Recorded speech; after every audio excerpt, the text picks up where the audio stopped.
বাবা, তুমি তো সবকিছুই জানো।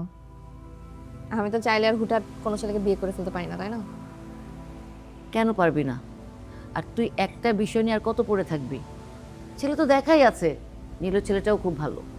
মা, বাবা, আমি না এই ব্যাপারে কথা বলতে চাই না। আমি এগুলো নিয়ে ভাবছি না। তোমরা প্লিজ একটু থামো। যতদিন বেঁচে আছি আমি আমার লাইফটাকে এনজয় করতে চাই।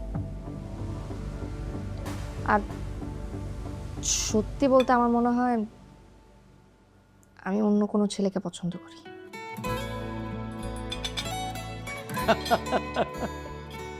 এই কথা আগে বলবি না মা, দারুণ খবর এটা।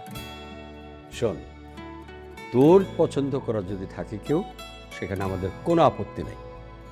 মাগো, তুই যেখানে আনন্দে থাকবি সেখানে আমাদের কোনো আপত্তি নাই, আমরা সব সময় আছি।